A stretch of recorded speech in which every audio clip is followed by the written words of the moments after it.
Who would have thought someone would spend $50 million building an esports arena next to professional sporting venues?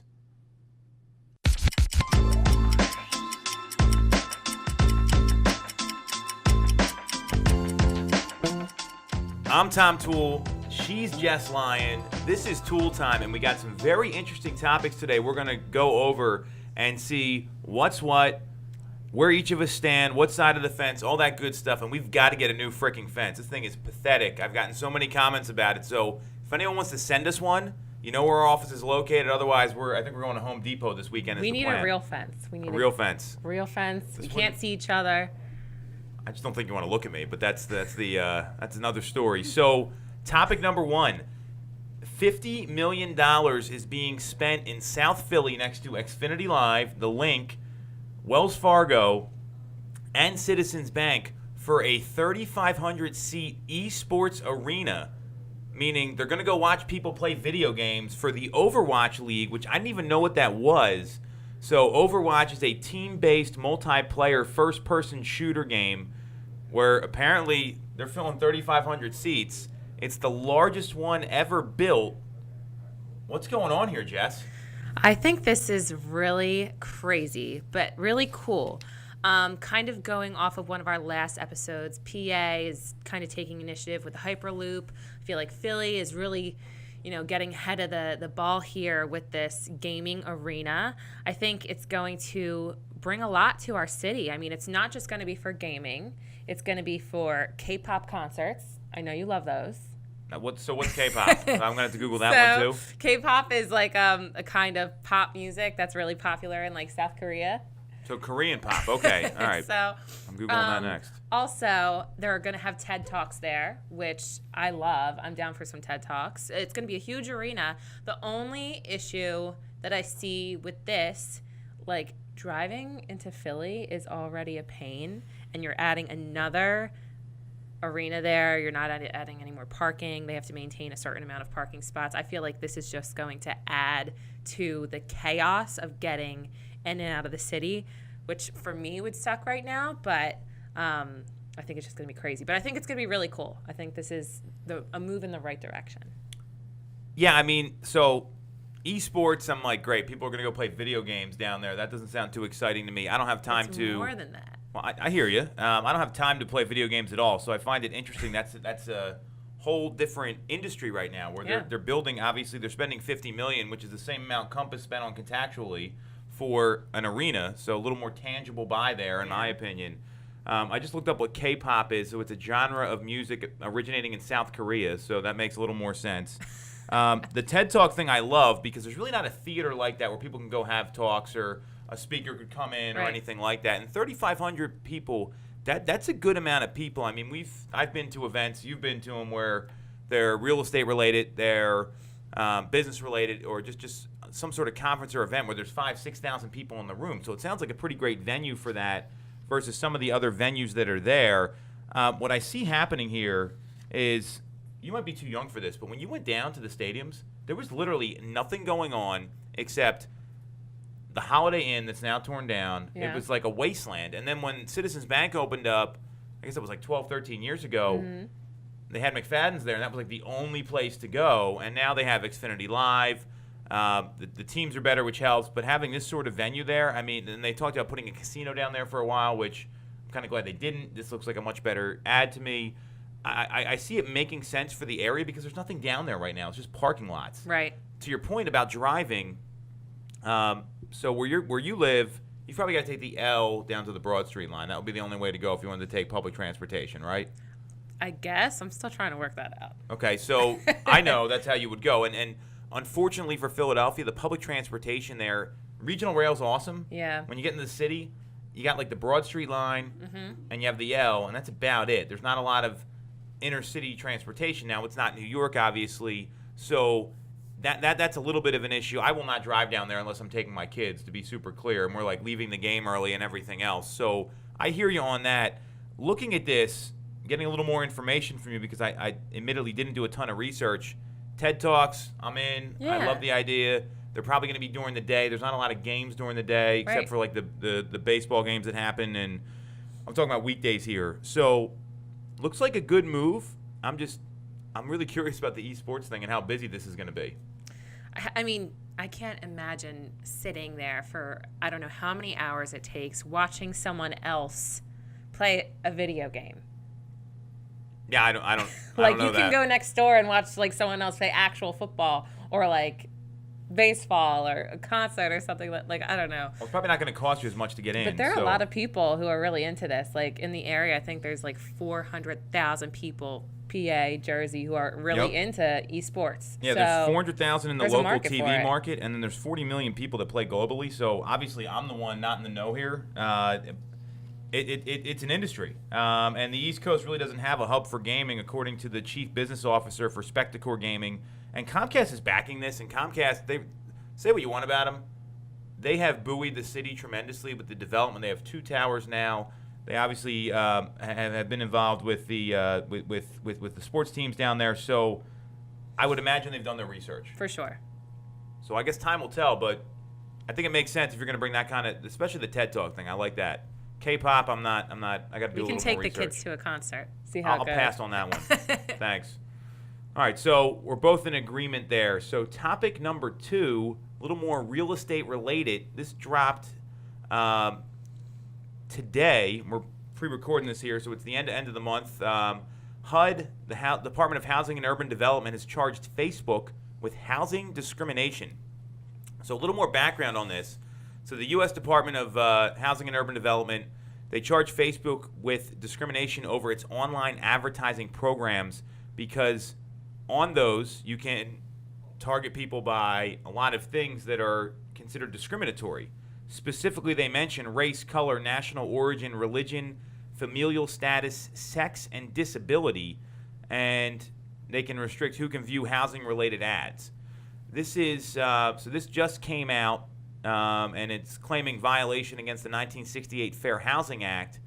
And what the HUD Secretary Ben Carson said is that Facebook is discriminating against people based on who they are and where they live. Using a computer to limit a person's housing choices can be just as discriminatory as slamming a door in someone's face. What do you think about all this? I'm going to say the way that they're spinning it in this article sounds like discrimination, but I actually think the opposite.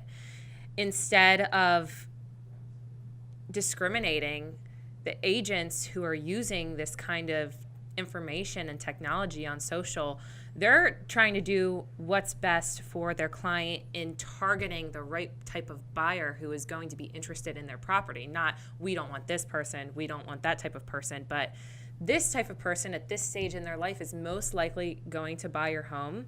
Let's really market to them.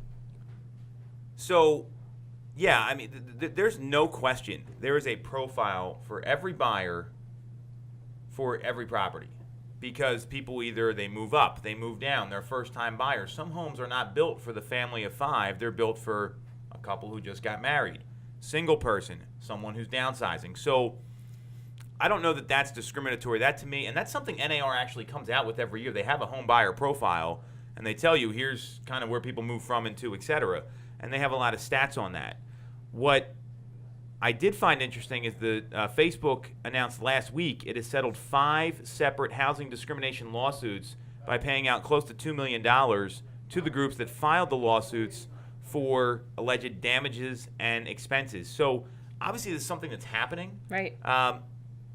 I don't know that it's Facebook that's the one discriminating. I say if a realtor is running an ad and they are targeting by any of those protected classes, you know that's not the same as Facebook discriminating. So right, it's a little bit of a gray area because there's no doubt that any good agent is going to know who's moving to the neighborhood. Mm-hmm. Usually the buyer is a lot like the person selling the home when they bought it, right? Like so the couple that downsizes that lives in a big 2-story single-family home, they usually were a young family growing and wanted to be there the next 20 years, in most cases. Exactly. So I see both sides of this here. Obviously, the decision is going to be very interesting, but as part of the settlement where they paid out all that money, they paid out $2 million, which is not much for Facebook because they have a $473 billion market cap. So that doesn't really – it's like a drop in the bucket. Facebook also made significant updates to its online ad platform for housing, employment, and credit ads. So obviously they've made some adjustments here, and Right. the reality of the tech industry is it's the Wild West right now. There are regulations that are very different that can be applied to like print advertising or direct mail that they can apply to tech here, and it's maybe more of a smart ad. So I don't know that Facebook is discriminating. I'm not surprised they've had to settle 5 suits already, and I'm not surprised another one's coming out because right in the contracts it says we will not discriminate based on all the protected classes. So that to me is as much on the realtor as everyone else. Now, if a realtor is running ads and targeting people by religious background or ethnicity, yeah, they're in the Different wrong, story. no question. Right.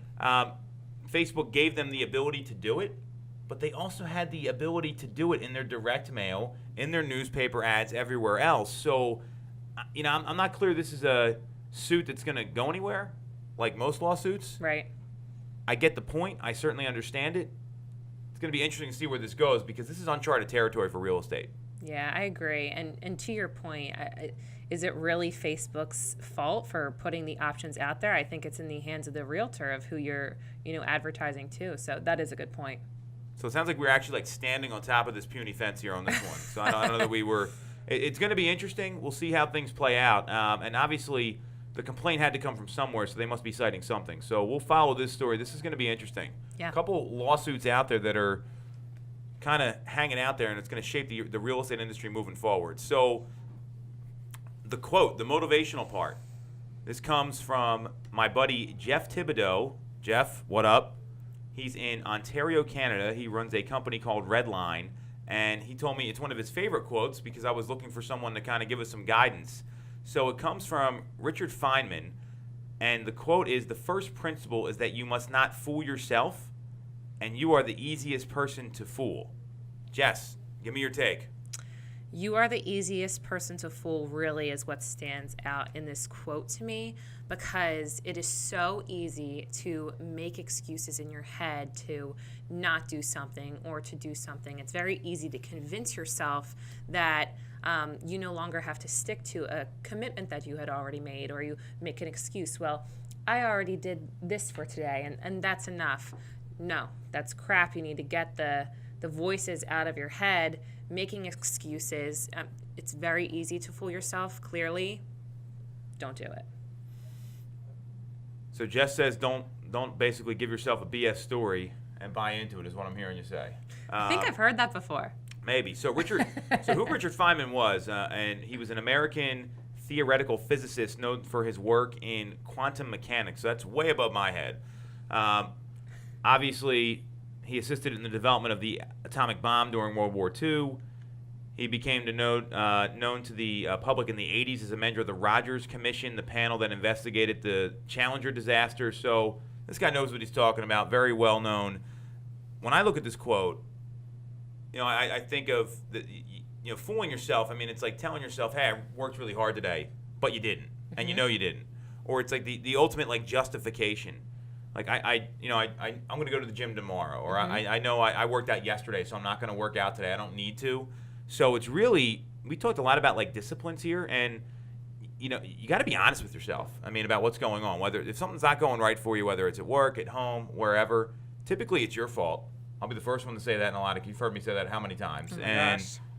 So is my wife, and that it's my fault, not hers. And if once you can kind of understand and buy into that, you're not going to fool anybody, and you're honest with yourself, then you can really start working and accomplishing whatever you want to accomplish. So to me, this is all about honesty. And honesty, integrity, whatever you want to call it, that's something that's got to be core to anybody that's going to be a high achiever, that's going to be successful. So I thought it was a really cool quote. Jeff, thank you. Sounds like we both agree on this one. So we got 2 agrees and 1 standing on this fence here. I'm surprised it hasn't broken yet. We got to upgrade that thing. We're going to. We'll be back next week. Thanks for watching, everyone. Thanks.